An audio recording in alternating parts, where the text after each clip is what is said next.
कोई टॉपिक में कुछ भी चीज़, गॉड्स के बारे में।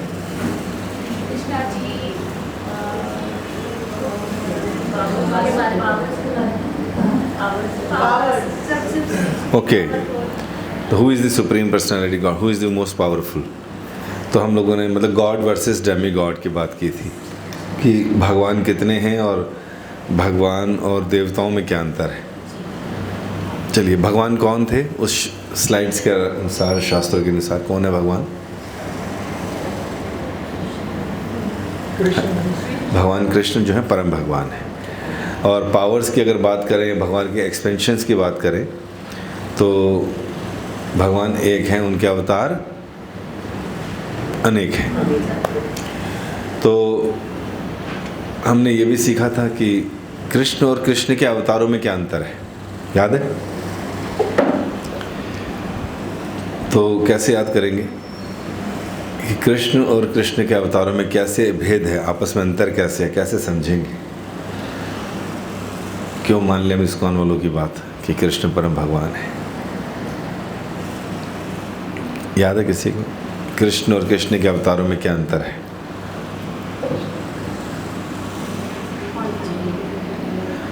एक क्वेश्चन मिल जाए, क्वेश्चन।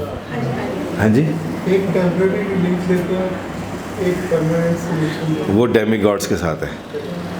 कृष्ण और उनके साथ जो उतने अवतार लिए, भगवान परशुराम के रूप में आए, भगवान राम के रूप में आते हैं, भगवान वराह के रूप में आते हैं, तो इनमें और परम भगवान कृष्ण में क्या अंतर है, किस तरह से समझें?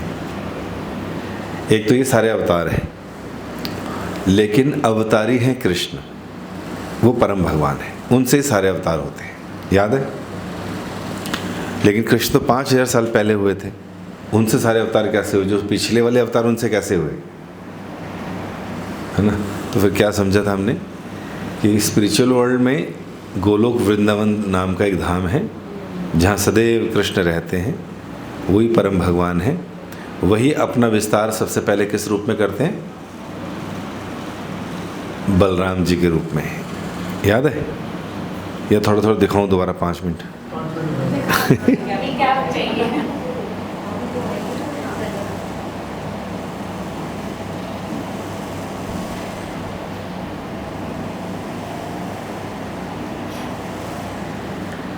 चलिए थोड़ा सा देख लें।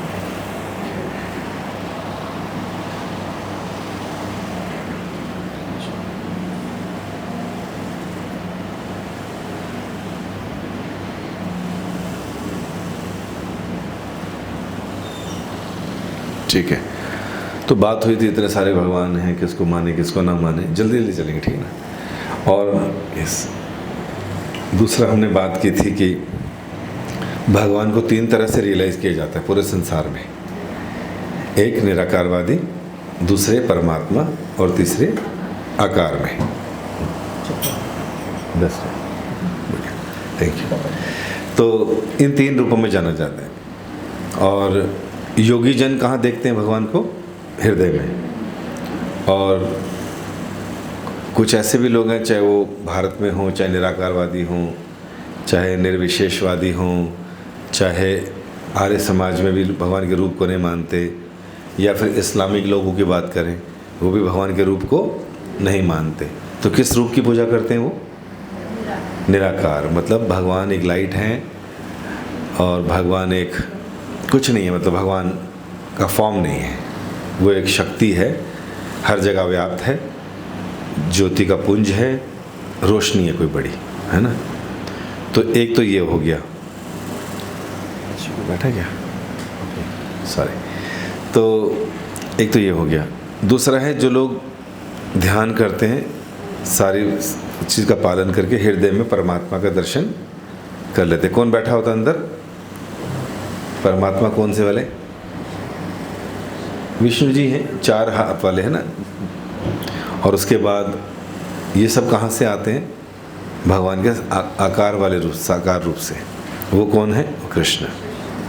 तो 3 रूपों में जाना जाता है और इस तरह से हमने आगे बढ़े थे। एग्जाम्पल भी दिया था हमने सूर्य का, कि सूर्य की रोशनी हो गई निराकार, सूर्य का प्लैनेट हो गया आकार, और सूर्य के अंदर सूर्य का राजा हो गया विवस्वान, जो रूप के साथ है।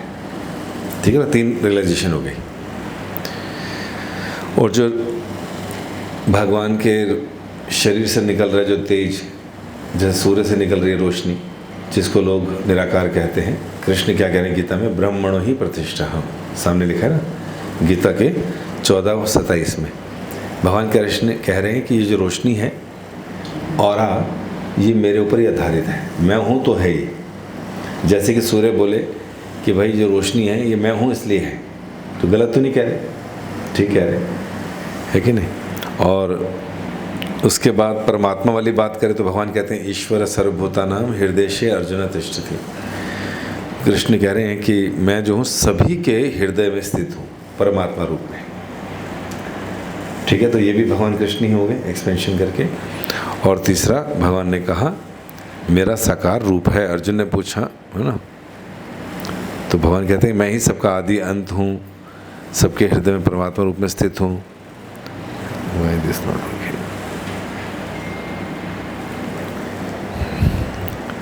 तो अर्जुन ने पूछा कि आपके किस रूप में पूजा की जाए, निराकार में या साकार में? 12वें अध्याय के पहले श्लोक में पूछा। तो कृष्ण ने क्या कहा उत्तर में, ये सामने उत्तर लिखा कि जो लोग अपने मन को मेरे साकार रूप में एकाग्र करते हैं, वे अत्यंत श्रद्धापूर्वक मेरी पूजा करने में सदैव लगे रहते हैं, वे मेरे द्वारा परम सिद्ध माने जाते हैं। ठीक है कि नहीं? तो भगवान के द्वारा परम सिद्ध वो लोग माने जाते हैं जो साकार रूप में भक्ति कर रहे, पूजा कर रहे।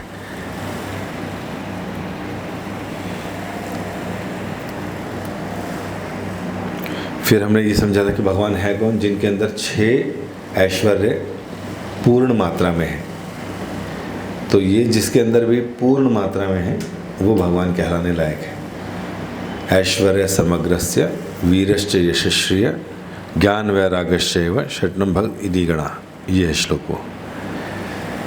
तो जिसके पास संपूर्ण बल, यश, श्री मतलब धन, संपूर्ण ज्ञान, सौंदर्य और पूर्ण संपूर्ण वैराग्य है, वही भगवान कहा जाता है। तो हम भगवान के इन अवतारों में देखते हैं भगवान के अंदर सारे गुण दिखाए जाते हैं। वो सर्वशक्तिमान भी हैं, बल भी है, सुंदरता भी है, फेम भी है ना, और ब्यूटी भी है, और फिर रिनंसिएशन भी है, नॉलेज भी है ना, और सारथी बनकर इतने बड़े आदमी होकर भी सब कुछ त्याग कर एक छोटी सी पोस्ट ले ली, चलो जी मैं तुम्हारा सारथी बन जाता हूँ, है ना। तो इस तरह से हम आगे बढ़ते हैं। और फिर जितने भी अवतार हैं, रामादि मूर्तिषु कलानिमेन तिष्ठन् नाना अवतार मकरोद भुवनेषु किंतु, अर्थात जितने भी प्रकार के अवतार हैं, कौन कौन से, राम, नरसिंह, वामन इत्यादि, ये सारे के सारे भगवान कृष्ण से ही प्रकट होते हैं। ये मैं नहीं बोल रहा हूँ, ब्रह्मा जी बोल रहे हैं। केस मत करना मेरे ऊपर, है कि नहीं। तो भागवत में भी जब सुखदेव गोस्वामी सारे अवतारों का वर्णन करते हैं, तो सारे अवतार बताने के बाद उसमें कृष्ण और बलराम को भी अवतार बोल देते हैं।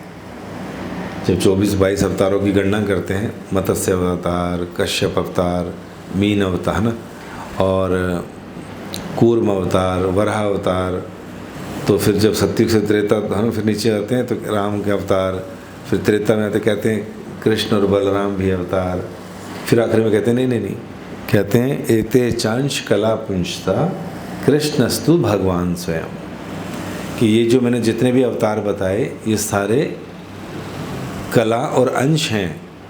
कलाएं मतलब जो भगवान की सुंदर विभूतियाँ, जो कलाएं हैं उनकी, और अंश मतलब जो उन्हीं के अंश हैं। तो ये सारे अवतार भगवान की कलाएं और अंश हैं, लेकिन जो इसमें कृष्ण का नाम मैंने ले दिया, वास्तव में वही परम भगवान, स्वयं भगवान वही है। कृष्णस्तु, इन 22 में कृष्ण जो है वो परम भगवान है। क्लियर कर दिया उन्होंने कि मैंने बोल तो दिया, लेकिन इसमें कृष्ण ही हैं जो अवतार ले लेकर आते हैं। जैसे बहुत से दीप हैं, सबके अंदर समान शक्ति है, लेकिन सबसे पहले वाला दीप जिससे सारे दीप जलाए गए वो ज़्यादा महत्वपूर्ण है। तो कृष्ण वो पहले वाले दीप हैं, उसके बाद सारे अवतार होते हैं। ब्रह्मा जी कहते हैं ईश्वर परम कृष्ण सच्चिदानंद विग्रह अनादिरादि गोविंद सर्व कारण कारणम। कृष्ण ही परम भगवान है, सच्चिदानंद है, सभी के मूल कारण वही हैं। शिव हो जाए, कोई हो जाए, वो सब उन्हीं का ध्यान करते हैं, उन्हीं की भक्ति करते हैं। तो इस तरह से हम आगे चल रहे थे तेज़ी से। फिर हमने बताया था किसकी पोजीशन कहाँ पर है और क्या है।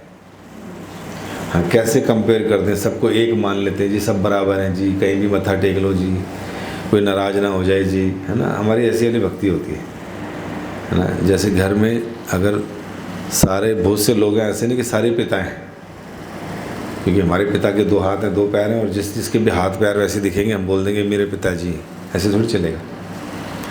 तो हर एक का जो है लेवल अलग है, पोजीशन अलग है, पावर्स अलग है। तो यहाँ पर बताया गया गोलोक में कृष्ण पहले, फिर उनसे बलराम जी, फिर बलराम जी से 4 विष्णु का अवतार, फिर उनसे 1 नारायण का अवतार, फिर उन नारायण से 4 विष्णु का अवतार, और फिर उन संकर्षण जी से आखिरी वाले 3 विष्णु निकलते हैं जिन्हें पुरुष अवतार कहते हैं। कारणोदक्षाय विष्णु, गर्भोदक्षाय विष्णु, शिरोदक्षाय विष्णु। तो कारणोदक्षाय विष्णु वो हैं जो सारे ब्रह्मांडों को उत्पन्न करते हैं। साइंटिस्ट जिसे बिग बैंग बोलते हैं, है ना। तो ये कारणोदक्षाय विष्णु जो सारे ब्रह्मांडों को निकालते हैं। गर्भोदक्षाय विष्णु सारे ब्रह्मांडों के अंदर चले जाते हैं, पसीने से अपना आधा ब्रह्मांड भर देते हैं और वहाँ चले जाते हैं। उनकी नाभि से कमल का फूल निकलता है और ब्रह्मा जी उत्पन्न होते हैं। देखो गर्भोदक्षाय के नीचे ब्रह्मा जी लिखा है ना, और लास्ट में शिरोदक्षाय विष्णु लिखा है। मतलब ये वो हैं जो हम सब के हृदय में जितने भी जीव प्रकट किए गए, उन सब के हृदय में परमात्मा रूप में चले जाते हैं। और जब जब धर्म की हानि होती है तो भगवान अवतरित होते हैं, जो वो यही शिरोदक्षाय विष्णु अवतार लेते हैं। इसलिए सब लोग बोलते हैं विष्णु से सारे अवतार आते हैं, विष्णु ही सबसे बड़े हैं, विष्णु से सारे, है ना। यही पढ़ा ना हमने विष्णु पुराण में हर जगह। तो बिल्कुल ठीक है, विष्णु से ही आ रहे हैं सारे अवतार। कौन से विष्णु है वो? शिरोदक्षाय विष्णु। लेकिन जब कृष्ण को आना होता है वो बार बार नहीं आते, ब्रह्मा जी के 1000 चतुर्युगों में एक बार आते हैं। तो जब उनको आना होता है तो वो स्वयं प्रकट होते हैं ऊपर से। लेकिन अगर शिरोदक्षाय विष्णु यहाँ हैं तो उसके, जैसे किसी ने 2 शर्ट पहन रखी हैं, ऑफिस से पार्टी में जाना, तो पार्टी वाले कपड़े अंदर, ऑफिस वाली शर्ट उसके ऊपर, तो वहीं से निकलना है तो क्या करा, वो शर्ट हटा दी और वहाँ चले गए। तो उसी तरह वो 64 क्वालिटी वाले कृष्ण 60 क्वालिटी वाले विष्णु से प्रकट हो जाते हैं। हैं तो दोनों सेम ही, हैं तो एक ही। जो व्यक्ति घर में है ऑफिस में भी वही व्यक्ति है, लेकिन कपड़े चेंज है, व्यवहार चेंज है। ऐसे कृष्ण गोलोक में अलग व्यवहार कर रहे हैं गोपियों के साथ, ग्वाल बाल ये सब। लेकिन विष्णु बन के जब संसार की रचना करते हैं तो वहाँ पर ऐसा व्यवहार नहीं करते। किसी के कपड़े नहीं चुराएंगे, मक्खन नहीं चुराएंगे, विष्णु होके थोड़ी चुराएंगे सब। ऑफिस में है ना, व्यक्ति वही है। लेकिन जब इस संसार में भगवान स्वयं आना होता है तो फिर बस कपड़े चेंज करते हैं और 64 क्वालिटी प्रकट करते हैं। समझ आ गया? तो ये अंतर है कृष्ण और विष्णु में। और फिर ये वो क्वालिटीज़ हैं जो हमें याद रखनी चाहिए। जैसे जीव हैं, हम लोग हैं, हमारे अंदर 50 क्वालिटी है। भगवान कृष्ण के अंदर कितनी थी? 64। तो 64 जब भगवान विष्णु के रूप में आते हैं तो 60 कर लेते हैं अपनी। वहाँ बांसुरी नहीं बजाएंगे विष्णु बन के, बजाते हैं? हाँ। वो गोपी वाली लीला भी नहीं करेंगे वहाँ विष्णु आके। कभी देखा कि विष्णु जो है लक्ष्मी के पीछे भाग रहे हैं बांसुरी बजाते हुए ना। अब हस्बैंड वाइफ ऑफिस में खड़े तो कुछ करेंगे क्या उल्टा सीधा? वैसे रहेंगे। तो ऑफिस वाला काम है। तो विष्णु 60 क्वालिटीज़ के साथ संसार के कार्य करते हैं। लेकिन जब देखते हैं कि एक काम और करना है, क्योंकि विष्णु तो तीनों गुणों से ऊपर है, वो तो इस संसार के कार्यों से लिप्त नहीं होते। तो फिर इस संसार में प्रकृति के द्वारा संग करने के लिए, थोड़ा और जीवों को प्रकट करने के लिए 60 से 55 क्वालिटी कर लेते हैं और क्या बन जाते हैं? शिव जी बन जाते हैं। और उधर से लक्ष्मी, वो भी थोड़ी क्वालिटी कम करके पार्वती बन जाती है। तो अब शिव प्रकृति का संग करते हैं, माया का, तब और सृष्टि आगे बढ़ती है। समझिए? लेकिन 60 क्वालिटी के साथ नहीं हो सकता था। इस काम को करने के लिए 55 ही करनी पड़ती। जैसे घर में कई ऐसे काम होते हैं जो, अब जैसे अब ऑफिस से आए, पैंट शर्ट टाई पहन रखी, और वाइफ कही जी पकड़ो झाड़ू, ये पंखे से जरा ये जाले वाले निकालो, तो पति क्या करेंगे? वो काम को करने के लिए कपड़े चेंज करेंगे उस पर्टिकुलर काम को करने के लिए, है कि नहीं? तो उसी तरह विष्णु क्या कर रहे हैं? शिव का रोल भी अदा कर रहे हैं। पूरे संसार में झगड़े इसी बात के, शिव बड़े, कृष्ण बड़े, राम बड़े, कौन बड़े ना? दही बड़े खाएं आप लोगों ने? तो जो कंफ्यूज रहते हैं उस दही बड़े ही हैं सब। लेकिन क्लैरिटी क्लियर हमको होना चाहिए कि कैसे प्रकट होते हैं सब लोग। कोई अंतर नहीं है इनमें, कोई झगड़ा भी नहीं है इनके अंदर। झगड़ा किनके अंदर है? जो फॉलो कर रहे हैं। हम इंसानों में हाँ, जिसे सच्चा ज्ञान होगा ना वो शिव से परेशान होगा, ना ब्रह्मा से, और ना ही विष्णु से, क्योंकि उसको पता है कौन क्या है तो एक ही, लेकिन अलग अलग कार्य को करने के लिए अपनी क्वालिटीज़ को रिड्यूस करके वो काम कर रहे हैं। फिर जो हैं 55 क्वालिटी। लेकिन जो जीव प्रकट करते हैं भगवान, जीव मतलब हम सब, आत्मा जो हमारी, जब उसको प्रकट करना होता है, ब्रह्मा जी को प्रकट, सारे 50 क्वालिटी के साथ आते हैं। कितनी? 50 क्वालिटीज़ वो सामने लिखी हुई, मनगढ़ंत नहीं कुछ भी। अब हम कितनी मेहनत कर लें, हम 51 नहीं कर सकते, क्योंकि वो हमारे पास है ही नहीं। कितनी मेहनत कर लें, 55 नहीं कर सकते अपने आप। रहेंगे कितने? 50। जैसे कमरे के अंदर कोई कितने उछल ले, 25 फीट नहीं उछल सकता। समझ आए? इस कमरे की हाइट कितनी? 8। अब कितने छलांगे मार ले, 25 उछल सकता है? नहीं उछल सकता। उसी तरह जीव कितनी छलांगे मार ले, कभी शिव नहीं बन सकता। तो ये तत्व की बात है, समझना इसलिए ज़रूरी है, क्योंकि अगर नहीं समझेंगे तो सब बराबर है जी, सबको एक ही है जी, साडा तो मन सब जगह चुगदा है जी, असी तो इतने भी मत्था टेकने है जी, उत्थे भी टेकने। मत्था टेकने में कोई नुकसान नहीं है, लेकिन क्लैरिटी तो होनी चाहिए कौन क्या है कि नहीं? और इस तरह से भगवान की जो विशेष 4 क्वालिटी हैं वो अलग हैं। लीला माधुर्य, प्रेम माधुर्य, रूप माधुर्य, वेणु माधुर्य कृष्ण की। ये सब हमने आपको पहले बताया था। और कृष्ण ही सारे संसार को प्रकट करते हैं। सारे संसार, चाहे मटीरियल वर्ल्ड हो, मटीरियल क्रिएशन, चाहे स्पिरिचुअल क्रिएशन, कृष्ण कहते हैं अहम सर्वस्य परम, सब कुछ मुझसे निकलता है, सबका कारण मैं ही। और जो बुद्धिमान है, बुद्धिमान की बात कर रहे हैं, वो ये जानने के बाद मेरी ही पूजा करते हैं। गीता चैप्टर 10 वर्स 8 लिखा है, I am the source of all spiritual and material worlds. Everything emanates from me. The wise who perfectly know this engage in my devotional service and worship me with all their hearts. पूरे हृदय से फिर मेरी भक्ति करते हैं। उनको पता चल गया कौन सबसे सुप्रीम।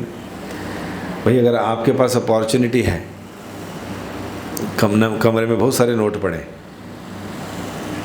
10 का, 5 का, 20 का, 50 का, 100 का, 200 का, 500 का, 2000 का, तो कौन सा उठाओगे? एक ही उठाना है, कौन सा उठाओगे?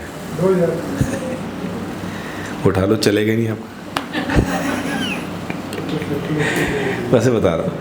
तो बुद्धिमान तो क्या करेगा? 2000 के उठाएगा।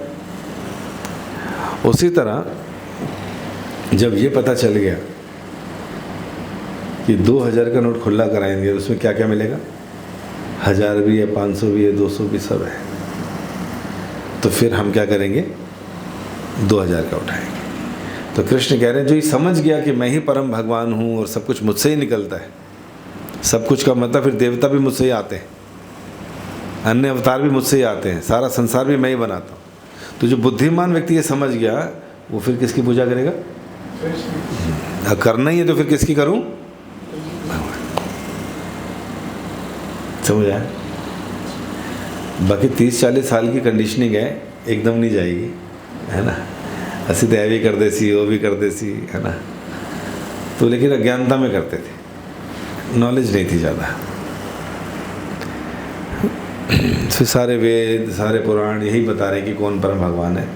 उसके हमने रेफरेंस दिखाए थे, है ना? भगवान ने भी विराट रूप दिखा के सारी विभूतियाँ भी अपने अंदर दिखाई, है ना? देवी देवता भी बताए कि सारे के सारे मेरे अंग हैं जो संसार को चलाने के लिए, हर यूनिवर्स को चला रहे हैं। 33 मुख्य हैं, बाकी करोड़ों उनके अंडर में है।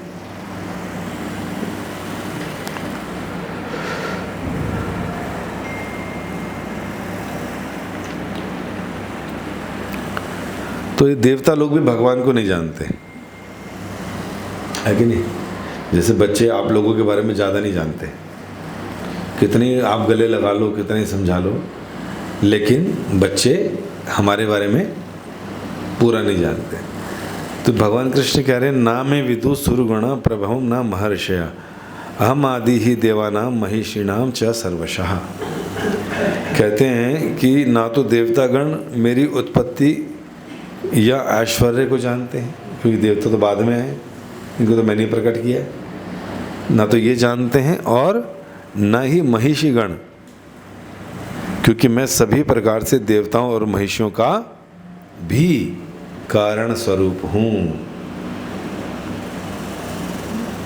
क्या कह रहे हैं? मैं देवताओं का भी और उन महिषियों का भी प्रकट करने वाला कारण स्वरूप। बाद में आएंगे सब लोग, तो बाप के बारे में हम कितने उछल कूद ले नहीं जान सकते ज़्यादा, क्योंकि बाप ने हमें पैदा, हमारे बारे में तो जानते हैं, लेकिन बच्चा बाप के बारे में ज़्यादा नहीं जानता। फिर भगवान कह रहे हैं, पितामह से जगतो माता धाता पितामह। इस संसार का माता भी मैं ही हूँ, पिता भी मैं ही हूँ, और दादा भी मैं ही हूँ, सब कुछ मैं हूँ। और वेद्य पवित्रम ओंकार, वेदों में जो ओम है जिससे हर श्लोक पूर्ण होता है, वो ओम भी कह रहे मैं ही हूँ। और वो वेद, ऋग्वेद, सामवेद, सब मैं ही हूँ, मैंने प्रकट किए। समझ रहे? तो he is the cause of everything, उनके बगैर कुछ है ही नहीं। इसलिए जो बुद्धिमान व्यक्ति है किसकी भक्ति करेगा? कृष्ण की करेगा, क्योंकि पता चल गया कि पानी कहाँ डालना चाहिए, फलों पे, फूलों पे, टहनियों पे, पत्तों पे, तने पे कहाँ डालना चाहिए। हाँ, ये बुद्धिमान का लक्षण, क्योंकि जड़ में डालते ही, हाँ, तो कृष्ण की भक्ति करते ही, हाँ, जो छूटे है ना हमसे, ए माँ छूट गई, ओ माँ छूट गई, संतोषी छूट गई, ये छूट गई, है ना, ये भगवान छूट गए, वो छूट गए, है ना, तो सबकी एक ही बारी में हो जाती है। इसलिए भगवान के भक्तों को बुद्धिमान कहा जाता है। क्या कहा जाता है? हाँ, क्योंकि उनको मालूम है क्या करना है, कैसे करना है। अब जिसके पास ये ज्ञान नहीं है, मान लीजिए इन 2-3 सेशन से पहले हमारे पास भी ज्ञान नहीं था, हमारी बुद्धि की क्या स्थिति थी, हम क्या सोचते थे, हम क्या करते थे, और बच्चे प्रश्न पूछने तो पसीने आ जाते थे, क्योंकि पता ही कुछ नहीं था। और भक्ति के नाम पे करते क्या थे हम? कुछ तो करते ही थे ना। क्या क्या करते थे? करते हैं, बल्कि थे नहीं, अभी भी करते हैं। क्या करते हैं हम लोग भक्ति के नाम पे? थोड़ी पूजा बत्ती घुमा ली रोज। और मंदिर में कौन कौन है? हमारे घर के मंदिर में कौन कौन है? मोस्टली कोई छूटा ना हो, 25-30 तो सारे होंगे ना, है ना, कोई रूठ ना जाए कोई। और हर एक की पोजीशन भी आगे पीछे ऊपर नीचे होगी, कोई कहीं बैठा है, कोई कहीं बैठा है। आपको क्या लगता है, सही है मेथड वो?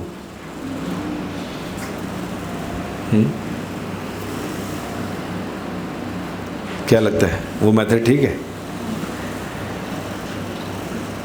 जब हम लोग फोटो खिंचवाते हैं तो क्या करते? दादा दादी को कोने में करते थे, पीछे कर देते? सबसे आगे, सबसे सेंटर में। फिर उसके बाद बड़ों को लेफ्ट में, छोटों को आगे। जब फोटो खिंचाते वक्त हमको मालूम है किसको कहाँ बिठाना है, किसको कहाँ खड़ा करना है। तो भक्ति करते वक्त ही हमारी बुद्धि क्यों खराब हो जाती है? बीच में बिठा दिया साईं बाबा, जिनका कोई मतलब ही नहीं। एक जगह गणेश जी बिठा दिए, उधर लक्ष्मी बिठा दिए, नारायण से दूर उधर बीच में फिर दुर्गा माता भी है, शिव परिवार को भी ले आओ उधर, फिर इनको इधर रख लो, उनको उधर रख लो, वो पीछे कोने में वो हटाओ, 3-4 के पीछे लड्डू गोपाल पड़े, उन्हें भी साइड में कर दो। हे भगवान, भगवान भी कंफ्यूज है, क्या है भाई, क्या हो रहा है? कबड्डी कबड्डी खेल रहे हैं हमारे साथ, है कि नहीं? कितना अजीब लगेगा। और यही हमारे घरों में मंदिरों की हालत है, यही हमारा अज्ञानता के कारण इस तरह की हम भक्ति करते हैं टूटी फूटी, और फिर क्या करें, हमारी बड़ी बुरी स्थिति है कि नहीं? कंफ्यूज है कि नहीं? अभी थोड़ी क्लैरिटी आ रही है? पानी कहाँ डालना चाहिए? पत्तों, हाँ अच्छा। तो जब तक ठीक से ज्ञान नहीं होगा ना, हम किसी की भी भक्ति करें कुछ फलीभूत नहीं होने वाला, क्योंकि जो भी हम कर रहे हैं वो इग्नोरेंस में कर रहे हैं। और इग्नोरेंस में, जैसे आप बच्चे हैं आपके, आप बोलो बेटा पढ़ ले, वो 2 घंटे पढ़ रहा है, 4 घंटे पढ़ रहा है, माँ बड़ी खुश, क्या कर रहा है? किताब खोल के बैठे। फिर माँ ने देख लिया, अरे चाचा चौधरी और साबू की खोल के बैठे, तेरा पेपर है बेटा, है कि नहीं? तो वो पढ़ जो तेरे काम आए, जो कल पेपर। जैसे मेरे को याद है, मेरा एक मित्र था, एग्ज़ाम के टाइम पे मैं घर चला गया उसके, तो दरवाज़ा उसने खोला तो हर जगह चिट्ठी चिट पड़ी हुई थी, हाथ से लिख लिख के पूरा कमरा भरा हुआ था, और आराम से आना इधर उधर ना हो जाए। मैंने कहा बड़ी मेहनत कर रहा भाई। एक चीट उठा ली मैंने कहा ये क्या लिख रहा है? कहते कुछ नहीं, कल जो पेपर है। मैंने कहा कल इसका थोड़ी है, अरे कल तो मैथमेटिक्स का है। कहते क्या बात कर रहे हो? ओए होए यार, मैंने डेट शीट नहीं देखी, थैंक यू तूने मुझे बचा लिया।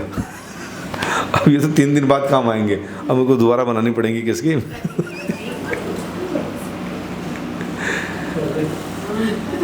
है ना? तो इग्नोरेंस में जो भी हम करते हैं वो क्या है? बेकार हो जाती है चीज़ें। अब हम अपने बच्चे को बोलें तो पढ़ ले, और पढ़ा कुछ हो रहा है वो, और ऊपर से रिजल्ट भी नहीं आ रहा, तो ये अज्ञानता के कारण हो रहा है।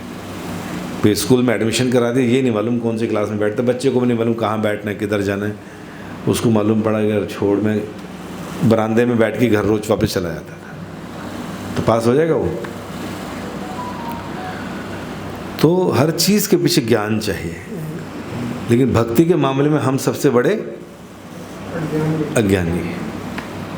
बस जिसने जो बताया, जिसने जो सिखाया, जिसको हमने जहाँ देखा, जहाँ गाड़ियों की भीड़ लगी देखी, वो यहाँ पर मट्ठी खाएंगे 4 लोग तो काम हो जाएंगे, है ना? हम यहाँ जाएंगे तो ये हो जाएगा, वहाँ जाएंगे कुछ नहीं है,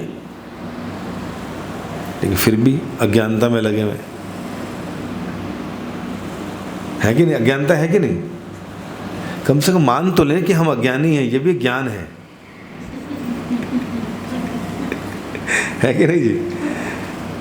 मैं बीमार हूँ, मुझे डॉक्टर के पास नहीं जा रहे, डॉक्टर के पास वो बात अलग है, लेकिन मैं बीमार हूँ, ये ज्ञान होना भी बड़ी बात है। तो मैं अज्ञानी हूँ, इसका ज्ञान होना भी क्या है? बहुत बड़ी ज्ञान की बात है। वो बात अलग है हम कर नहीं पाते, करते नहीं हैं, होता नहीं है, कोई साथ नहीं है, दूर पड़ता है, ये है, वो बात अलग है। लेकिन हैं हम अज्ञानी। और सोचिए अगर हमारी ये स्थिति है, हम तो फिर भी थोड़ा बहुत कर लेते हैं 25-20 को मंदिर में रखकर, हमारे आने वाली जनरेशन्स का क्या हाल होगा? वो जाएंगे कभी? हम तो फिर भी खिचड़ी बनाए जाके, उनको तो खिचड़ी भी नसीब नहीं होनी। उनके रोल मॉडल कौन है? आर्यन, जो चिट्टा सूंघता है, शाहरुख का बेटा। और एक आर्यन ये है जो कथा सुनता है कि नहीं? बड़ा मुश्किल होता है कई बार, किसी का नाम लो ना एग्जाम्पल में और वही निकल आए तो बड़ी दिक्कत होती है।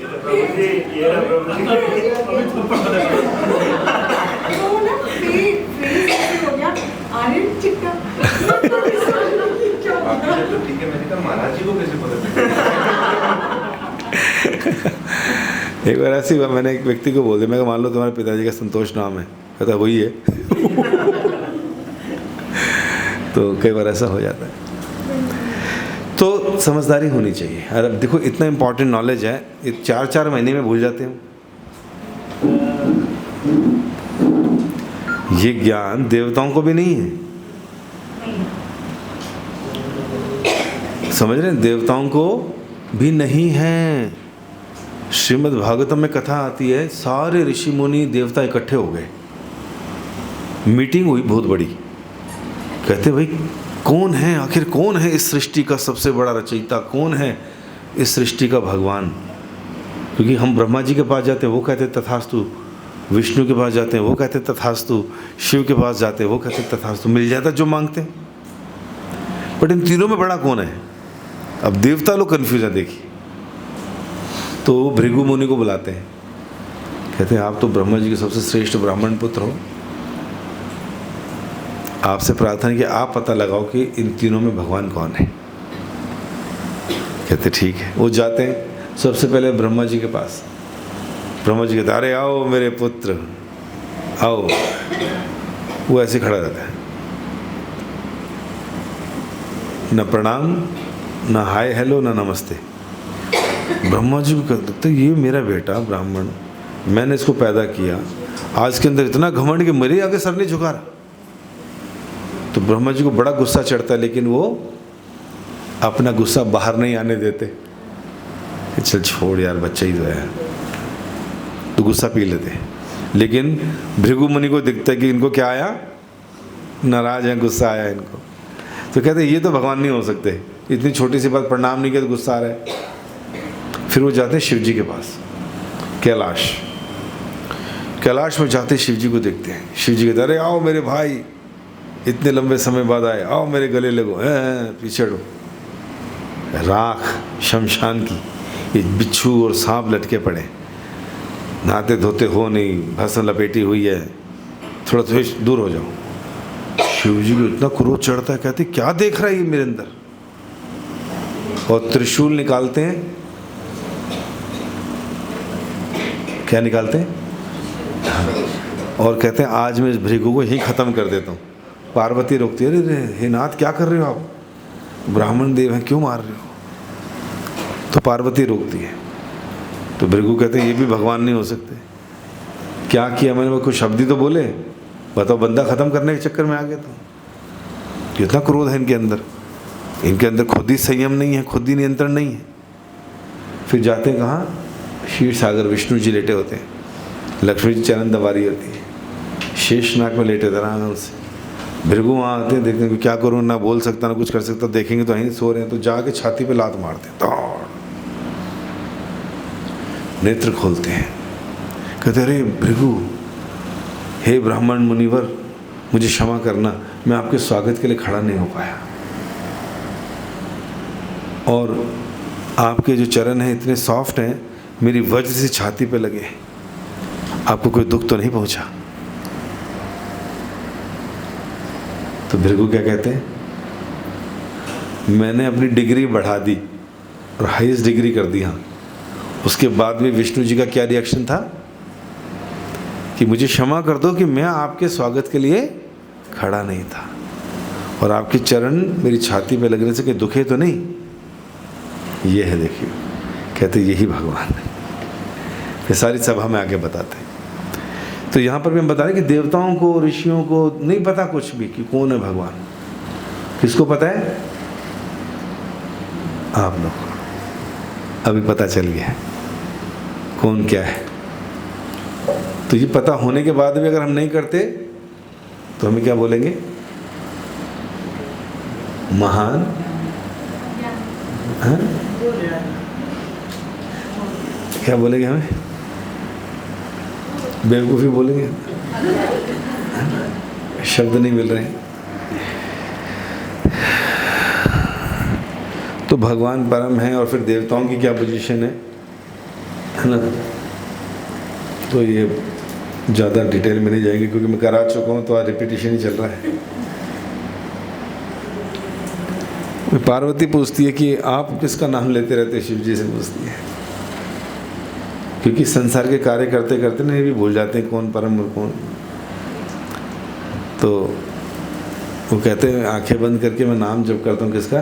राम का। राम रमेति रमेति राम राम मनोरमे सहस्त्र नाम अभितुल्यम राम नाम वरानने। पद्म पुराण में लिखा है ये। कह रहे हैं कि मैं राम राम का ही नाम का कीर्तन करता हूँ, इस सुंदर ध्वनि का आनंद लूटता हूँ।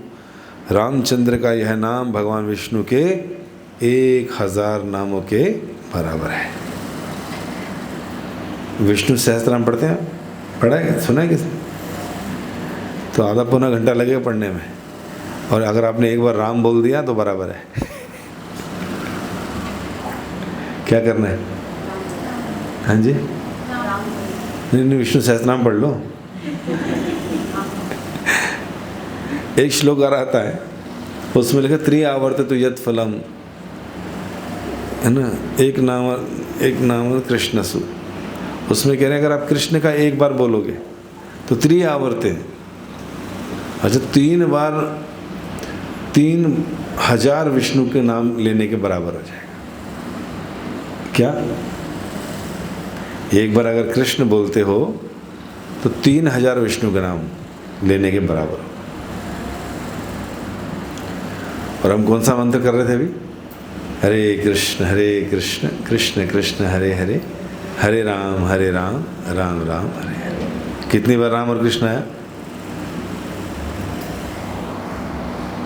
काउंट करिए। 4 बार, 8 बार, 6 बार, 4 कौन सा?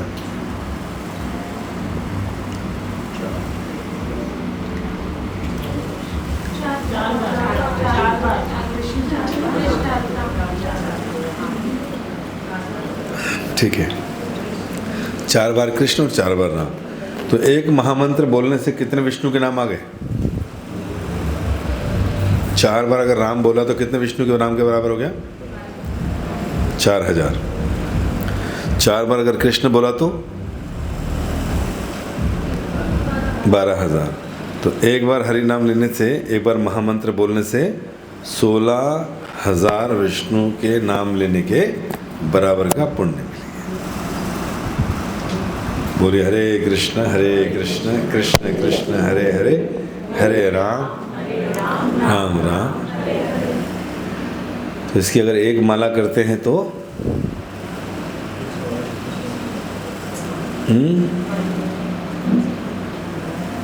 कितना हो जाएगा? काउंट करो, उस पर कैलकुलेट करो।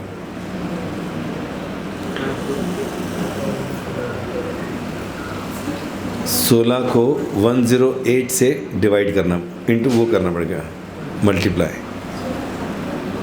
1728, हाँ 1728, मतलब 1728 बार आपने क्या पढ़ लिया?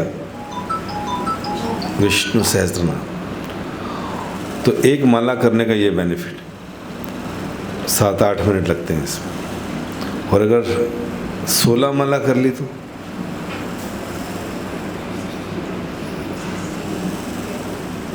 2 करोड़ से ऊपर हो जाएगा। तो इतना बेनिफिट है, हम इस तरह से बता रहे हैं, शास्त्रों में ऐसा लिखा है। और जो जितना विश्वास करेगा उसको उतना बेनिफिट है कि नहीं?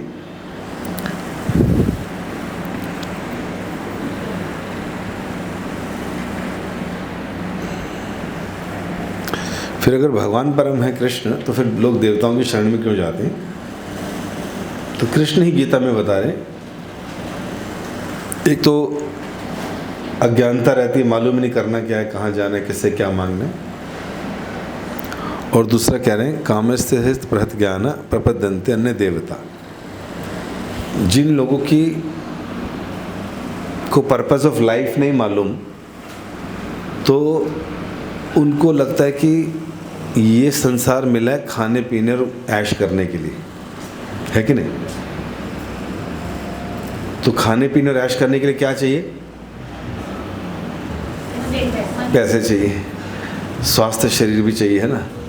तो इन चीज़ों के लिए लोग कहाँ जाते हैं? देवताओं की शरण में, कि हमें ठीक कर दो, पैसा दिला दो, ये कर दो, ताकि हम क्या कर सकें? लाइफ एंजॉय कर सकें। अच्छा, लाइफ एंजॉय कैसे करते हैं लोग, है ना? हाँ, 2 बोतल वोडका,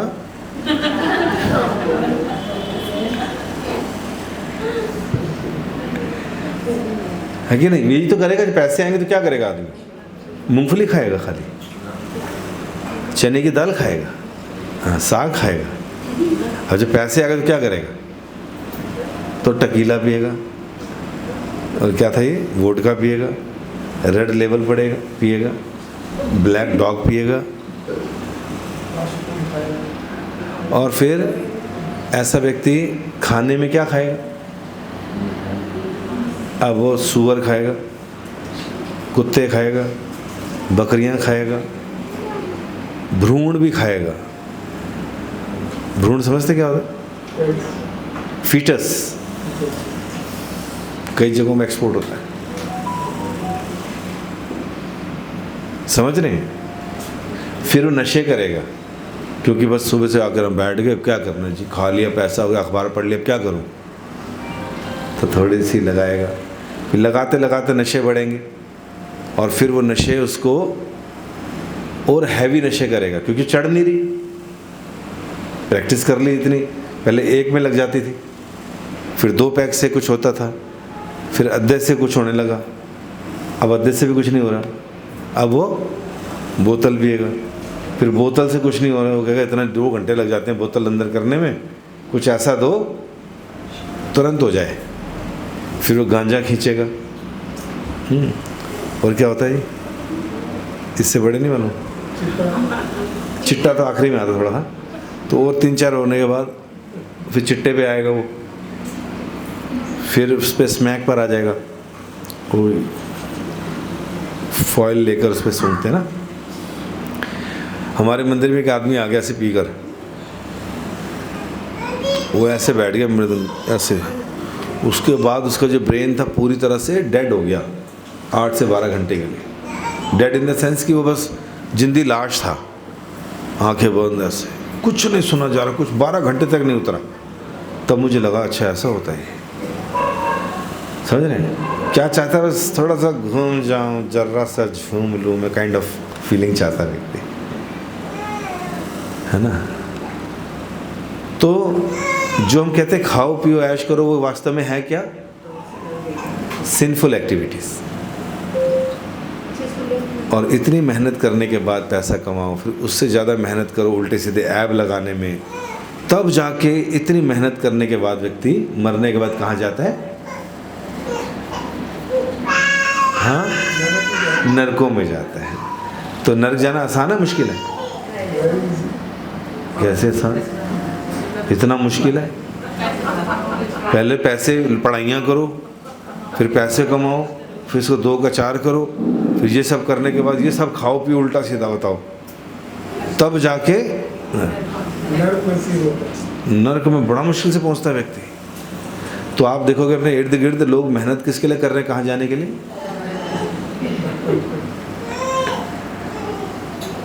है कि नहीं? आदतें बढ़ गई ना, सारे जा रहे हैं वहाँ, तो हम भी चल रहे थे। ए भी जा रही है, वो भी जा रही है, ए भी पीना शुरू करती, मैं भी पी लांगी, हाँ उत्थे मिलेंगे ऐसी, लेकिन पहचान ही नहीं पाएंगे एक दूसरे को, है ना। अच्छा होता भी ऐसे ही है, मतलब आप अगर नहीं करते, आपकी सारी फ्रेंड्स कर रही हैं या कर रहे हैं, तो बड़ा फोर्स आता है वहाँ से, कर लो पी लो, थोड़ा सा चल जाएगा, यार सब पी रहे हैं, फिर आपको लगता है सभी कर रहे हैं तो मैं भी कर लेता। अच्छा सबको, सब नरक में जाएंगे, सबको मार पड़ रही होगी, सबको तड़ाई में तला जा रहा होगा, तो मैं भी तल लूँगा अपने आप को भाई, उससे दुख थोड़ा कम हो जाता है। अगर आपको अकेले तल रहे होंगे ना तो बहुत दर्द होगा, बहुत दर्द होता है। अगर आपको यहाँ से भी कोई व्यक्ति आए कि आतंकवादी आ जाए, मान लो स्टेन गन लगे, क्या करेगा वो? सबको मारेगा। लेकिन अगर बोले मैं एक को मारूंगा, कोई एक को, तो एक को उठा ले जाएगा बाहर और उससे पूछेगा तेरी आखिरी इच्छा क्या है, वो क्या बोलेगी? वो कहेगी सबको लेकर आओ कि मुझे अकेला क्यों पकड़ा उन्हें, है कि नहीं? तो सहारा हो जाता है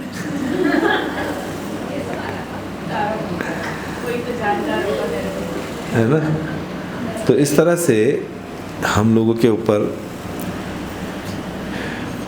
क्योंकि हमारा ना बचपन से ही अपब्रिंगिंग ऐसी हुई है, ऐसे एटमॉस्फेयर में हुई है जहाँ पर इंजॉयमेंट, सेंस ग्रेटिफिकेशन, दिखावा, ये हमेशा टॉप पे रही चीज़। दुखी बेशक हम कितने ही हों, लेकिन बाहर आके हम ये दिखाते कि हमसे ज़्यादा सुखी कोई नहीं।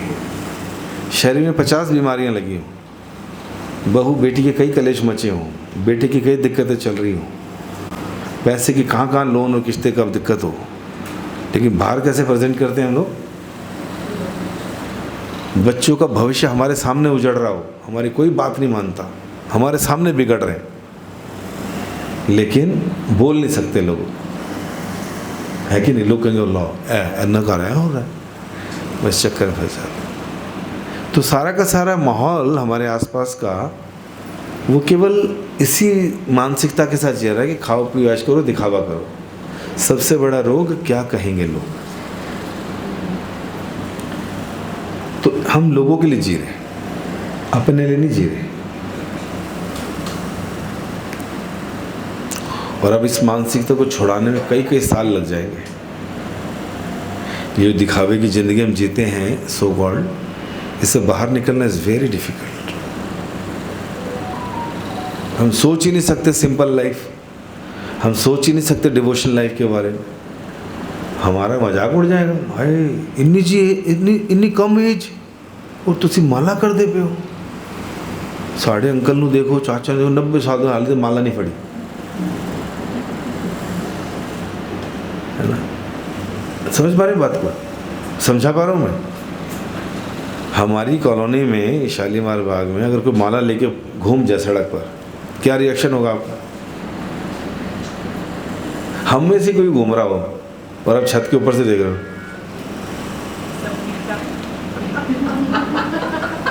क्या चीज़? सब ठीक ठाक है ना? हाँ, उसको लगे सर सबसे दुखियारी यही है, सारे कष्ट इसी को आ रखे हैं। बात समझ रहे हैं?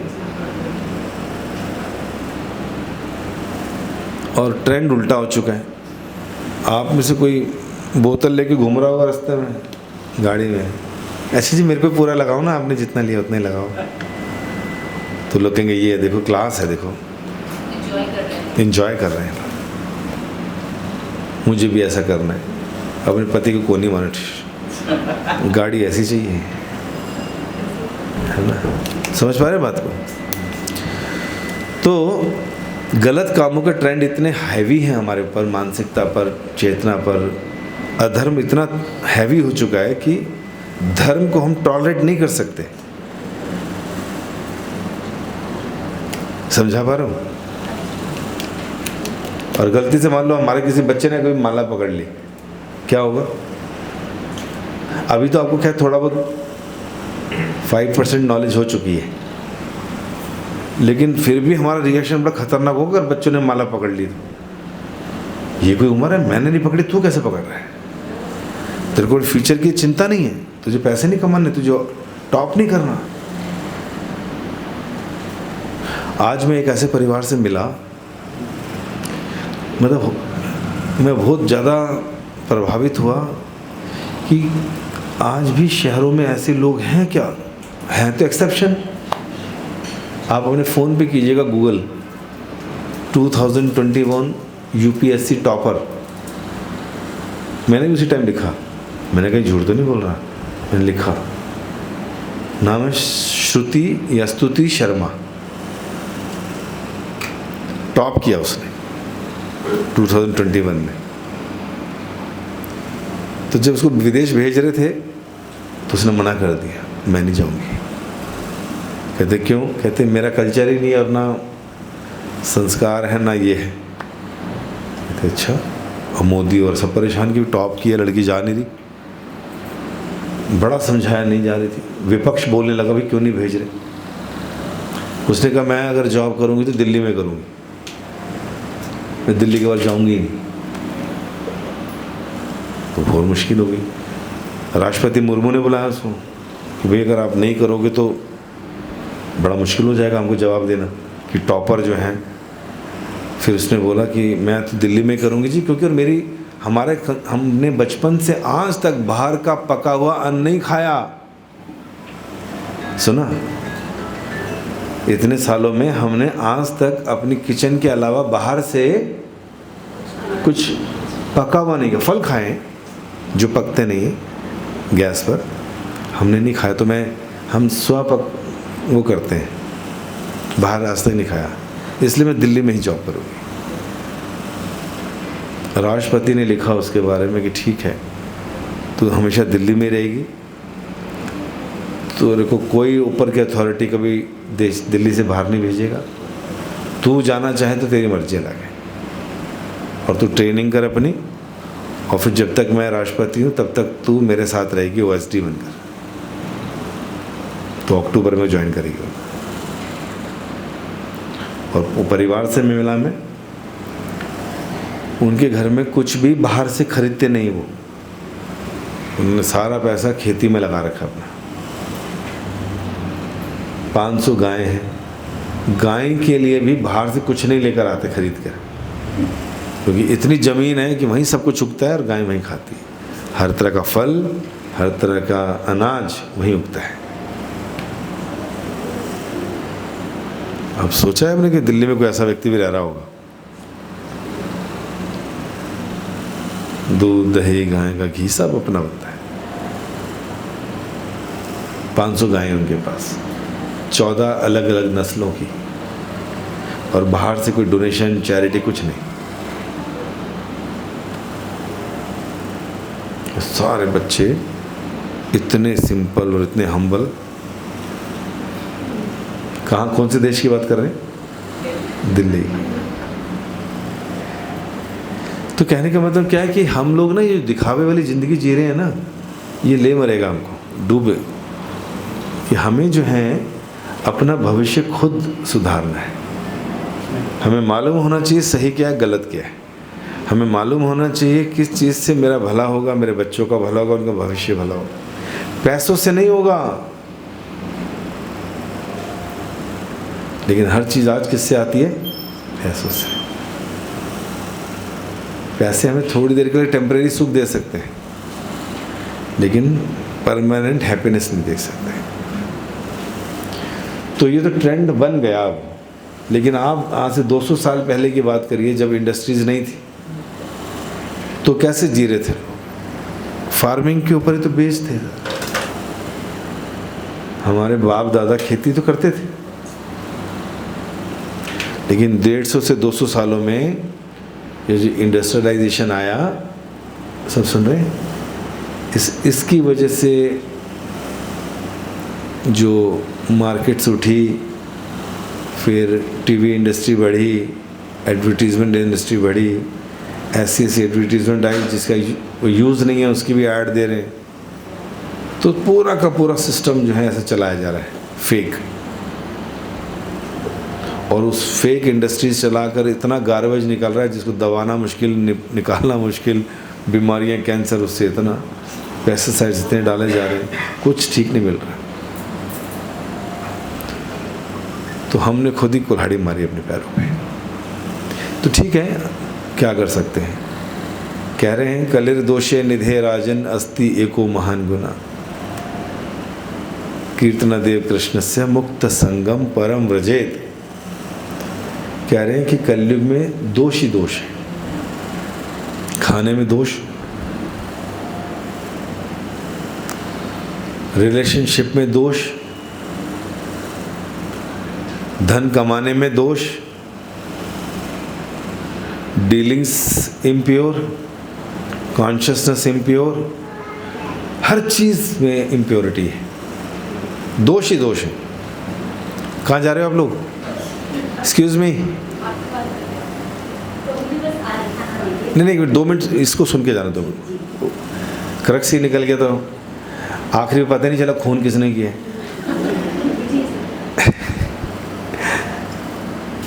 तो दोष ही दोष है कलयुग में, और हम सब दूषित हैं, मानसिकता भी, इंटेलिजेंस भी, डीलिंग्स भी, एक्ट्स भी।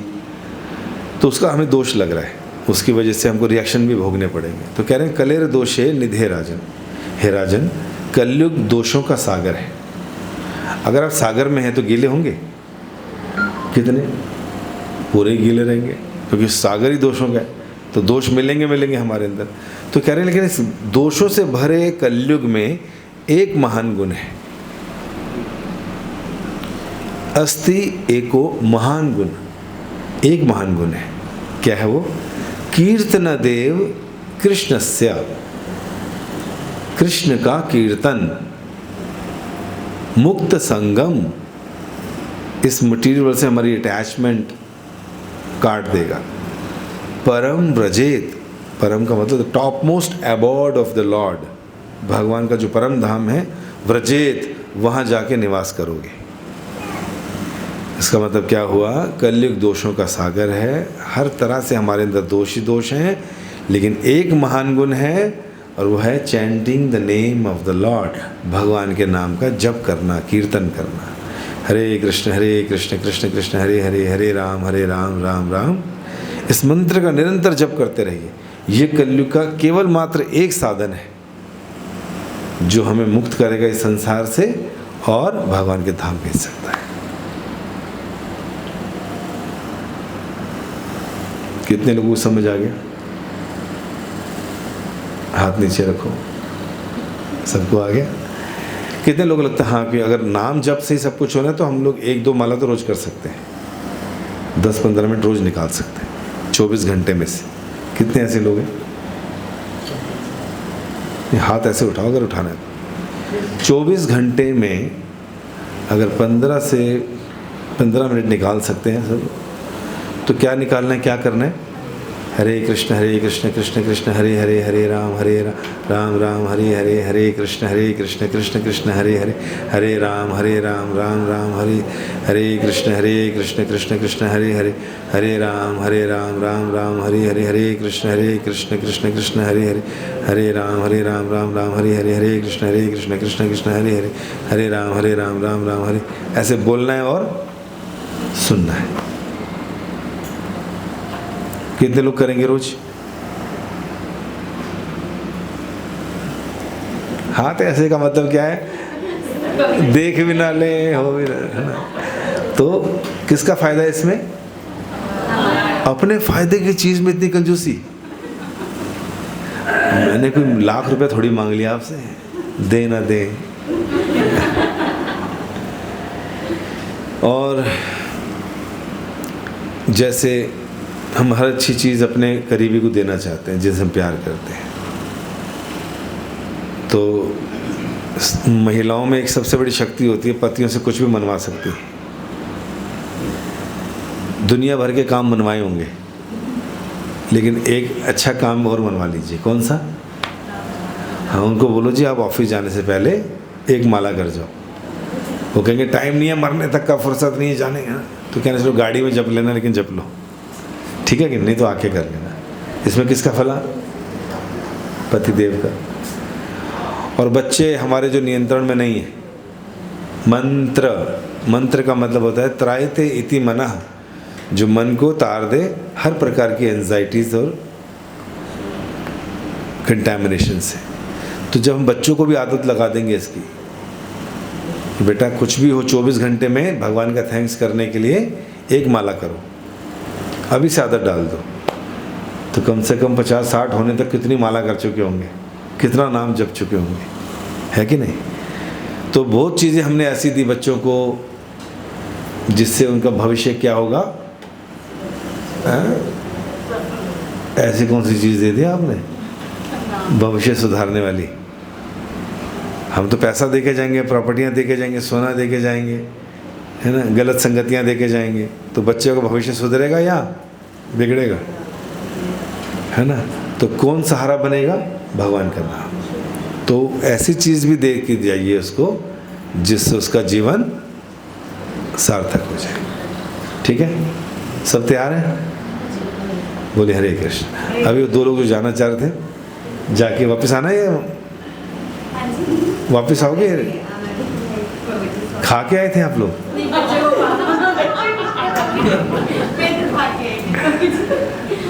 अच्छा, चलिए ठीक है, थैंक यू सो मच। क्षमा करना मैंने आपको रोक दिया। अगली बार मुझे हाथ खड़ा करके बताना कि आप कर रहे हो रोज। ठीक है? कब से करोगे? कब से? अच्छा, हाथ से ही, वेरी गुड, ताली बजाओगे, ताली बजाओ, ठीक है, थैंक यू। ठीक है, तो आप लोग कब से करोगे? हाँ, तो करना चाहिए ना। तो आपको पिछला मैंने पूरा का पूरा कंक्लूड कर दिया, और भगवान स्वयं कह रहे हैं कि कम बुद्धि के लोग ही जो हैं, जिनको पता नहीं करना क्या, मांगना क्या, किसके पास जाने, भगवान कह रहे हैं वही जाते हैं देवताओं के पास, उन्हें पता नहीं करना क्या है। फिर जो देवता देते भी हैं तो भगवान कह रहे हैं वो भी मेरी वजह से देते हैं, मेरे से लेकर वो आगे देते हैं, ठीक है कि नहीं। और फिर तीसरा जो है, भगवान कहते हैं जो जिसकी पूजा करेगा वहीं जाके बस जाएगा। देवता स्वर्ग में रहते हैं, तो कोई देवताओं की पूजा करेगा देवताओं के बीच में जाएगा, भूतों की पूजा करेगा भूतों के बीच में जन्म लेगा, और भगवान कह रहे जो मेरी पूजा करेगा मेरे धाम को आ जाएगा, ठीक है कि नहीं। और फिर ये वाला एग्जाम्पल याद है, कई बार लोगों को लगता है कि भगवान इच्छा पूरी नहीं कर रहे, चलो वहाँ चलते हैं, चलो वहाँ चलते हैं, है ना। तो यहाँ पर एग्जाम्पल दिया था मैंने कि छोटा बच्चा है, निमोनिया है, पैसे मांग रहा है आइसक्रीम के लिए, तो पापा तो मना कर देंगे, लेकिन आइसक्रीम वाला दे देगा, तो उसमें किसका भला? और बच्चे का नुकसान। तो हमें भगवान की ही शरण में रहना चाहिए, कुछ भी मांग रहा हो उनसे ही मांगो, वो हमें तब देंगे, उतना देंगे जिसमें हमारा भला हो। आइसक्रीम वाला तो कहेगा ले चाट ले भैया आइसक्रीम, निमोनिया, हमें क्या लेना देना, कल का जाता आज जा, है ना। तो ये एग्जाम्पल याद आ गया। और फिर लास्ट में शुभ ग्रह भूत पिशाच नियुक्त ब्रह्म आदि देव गण प्रसन्न। श्री गोविंद की भक्ति करने वाले मनुष्य के ऊपर भूत पिशाच इत्यादि नहीं आते, सभी ग्रह उसके शुभ हो जाते हैं। ये जो अंगूठियाँ पहनते हैं ना नाना प्रकार की, काली पीली नीली, है ना, किस लिए पहनते जी, ये भारी, वो गीला, वो है ना, वो दिक्कत कर रहा है। तो सारे नक्षत्र किसके शेल्टर में है? क्रिएटर के। तो भगवान के अंडर में सारे, अगर हम भगवान के अंडर में, तो नक्षत्र हमारा कुछ बिगाड़ नहीं सकते। तो कह रहे हैं कि सारे ग्रह शुभ हो जाएंगे, डरना नहीं है कि वो नाराज हो जाएंगे, हमने उनकी छोड़ नहीं। भगवान कह रहे ब्रह्मा से लेकर जितने और देवता हैं सारे प्रसन्न हो जाएंगे अगर हम कृष्ण की भक्ति करते हैं। और कह रहे हैं उनके घर में लक्ष्मी स्थिर रहेगी, लक्ष्मी हमेशा स्थिर रहेगी, जाएगी नहीं कहीं और, ठीक है। तो इस तरह से ये कुछ चीज़ें हमने सीखी आज के इस 1 घंटे के सेमिनार में, ठीक है। तो ये 4 महीने बाद बैठे हैं, इसलिए रिकैप करने में सारा टाइम लग गया, है कि नहीं। बट समझ तो आ गया ना, अब भूलोगे तो नहीं, पक्का। मैं एग्ज़ाम भी लूँगा सारा ख़त्म होने के बाद, हाँ, और सारे वीडियोस ग्रुप में शेयर कर देंगे आपके साथ, ठीक है। तो दोबारा सुन लेना, अपने AG OG को भी सुना देना, और उनको कहना एग्ज़ाम की तैयारी करो, साथ चलो, है ना। बच्चों को भी सुना देना कि साथ में बैठ के सुनो। तो ये सारी चीज़ें क्लियर हो गई हमारी। बोलो हरे कृष्णा।